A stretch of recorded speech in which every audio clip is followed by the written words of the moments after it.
దాదాపు 58 నిమిషాలు పూర్తయిపోయింది. మన లైవ్ స్టార్ట్ చేసి. సో, ఎవరైనా చూస్తాడా అంటే ఇంతవరకు ఎవడు చూడడు. ఎందుకంటే టైము 11 అయిపోయింది కాబట్టి మిస్టర్ రివ్యూస్ మాత్రమే తిరిగేసుంటాడు. ఇంక ఏ ఒక్కడు ఉండడింకా ఏ టైం దాకా. ఆ! సో,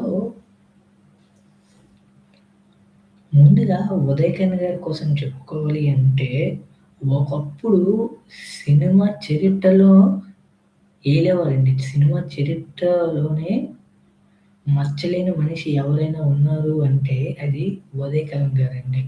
అబ్బా! ప్రతి సినిమా హిట్టే. అండ్ అలాగే సినిమాలో కనీసం 1 లేదా 2 సాంగులనే హిట్టేనండి. సో, 'ఉదయకిరణ్' గారు తీసింది అలాగేనండి. 'ఆర్తి అగర్వాల్' తీసింది అంతేనండి. 'సౌందర్య' గారు తీసిన మూవీస్ కూడా అంతేనండి. హ్మ్. ముగ్గురు సినిమాల్లో ఒక్క సినిమా ఫ్లాప్ లేదు. అండ్ ఏదో ఒక సాంగు హిట్టేనండి. అంత అలాంటి అతను హార్ట్ అటాక్‌తోని చనిపోయారు. హ్మ్. నమ్మశక్యంగా ఇప్పటికి నాకు లేదండి. ఇప్పటికి కూడా నాకు నమ్మశక్యంగా లేదు. దానికి మనం ఇంకేం చేయలేంలెండి. అంతే ఇంకది. హ్మ్. తీసిన ప్రతి ఒక్క సినిమా హిట్టేనండి. అప్పట్లోనే ఆ రేంజ్ నిజంగా 'ఉదయకిరణ్' గారు బ్రతికి ఉంటే హ్మ్. 'ఉదయకిరణ్' గారు ఒకళ్ళు బ్రతికి ఉంటే ఆ! ఈ పాటికి ఎంత పెద్ద స్టార్ అయ్యేవాళ్ళో తెలుసా? మొత్తం టాలీవుడ్ మొత్తాన్ని ఏలేవారు ఈ పాటికి. హ్మ్. సో, డబ్బు విషయంలో కూడా అలాగే ఉండేదండి. హ్మ్. ఏది పట్టిందల్లా బంగారం అంటారు కదా! అలాగా తను ఏ సినిమాలోనే యాక్ట్ చేస్తే ఆ సినిమా హిట్టేనండి. కావాలంటే మీరే చూసుకోండి. 'ఉదయకిరణ్' గారు తీసినవి ఎక్కువ సినిమాలేనండి. సో, అందులో కూడా అన్నీ హిట్ సినిమాలే ఉన్నాయి. కావాలంటే మీరు కూడా చూసుకోవచ్చు కావాలంటే. గూగుల్ ప్రతి ఒక్కటి గుర్తుపెట్టుకుంటది కాబట్టి గూగుల్‌లో సెర్చ్ చేయండి. గూగుల్‌లో సెర్చ్ చేస్తే మీకే ఒక ఐడియా వస్తది. హ్మ్. సో, ఇయ్యేమనండి ఇంకేం కాదు. డార్క్ సీక్రెట్స్ అంటే ఇంకేం గాదు ఇంకా డార్క్ సీక్రెట్స్ అంటే.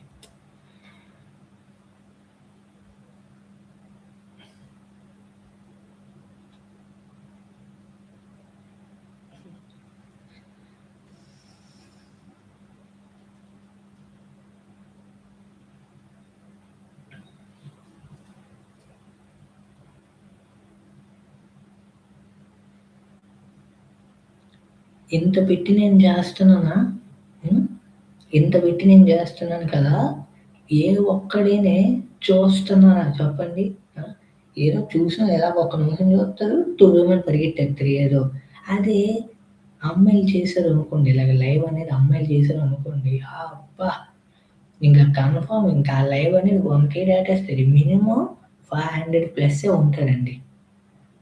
లైవ్ చేస్తే అమ్మాయిలు మినిమమ్ 500 ప్లస్సే ఉంటారండి చూసినోళ్ళు. అలా మనది ఒక్కడు కూడా దేకడండి అలాగా. ఏదో ఒక నిమిషంలో చూత్తడు, పరిగెట్టేస్తాడు. ఏదో పెద్ద పోటీలేవో అవుతాయి కదా! సో, దానివల్ల పరిగెట్టేయాలని చెప్పేసి పరిగెట్టేత్తాడు ఒక్కొక్కడును. హ్మ్. ఇయే ఎందుకు చెప్పండి? ఆ! మీరనుకోవచ్చు, అలాంటప్పుడు నువ్వెందుకురా వీడియోలు చేస్తున్నావు అని జెప్పేసి. స్వార్థం లేకుండా ఎవడు ఉండడండి. మానవుడంటేనే స్వార్థం. హ్మ్. స్వార్థం లేకుండా ఎవ్వడు ఉండడు. ప్రతి ఒక్కడు స్వార్థపరుడే. సో, నా స్వార్థం అంటే నేను కాదండి. ఏదో పెద్ద ఇందులో నాకు కట్లేం కలిసొచ్చేవు. ఒకవేళ డబ్బులొచ్చాయనుకోండి, ఓ 10 మందికి హెల్ప్ చేద్దాం అనుకుంటున్నాను. సో, దాదాపు నేనిక్కడ ఈ యూట్యూబ్ ఛానెల్ రన్ చేస్తూ దాదాపు 3 సంవత్సరాలవుతుంది.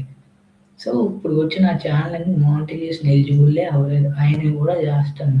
ఏదో రోజు ఎలిజిబుల్ అవుతది కదా! అని జెప్పేసి. హ్మ్. నేను చేస్తుంది మీకోసమైనా కూడానా ఒక్కడు కూడా పట్టించుకోకుండానా హ్మ్. వస్తారు, దొబ్బేస్తారు. వస్తారు, దొబ్బేస్తారు. వస్తారు, దొబ్బేస్తారు. హ్మ్. వేస్ట్ అండి. చెప్తున్నాను కదా! ఈళ్ళు దొంగ ఎదవలండి ఈళ్ళు. దొంగ ఎదవలని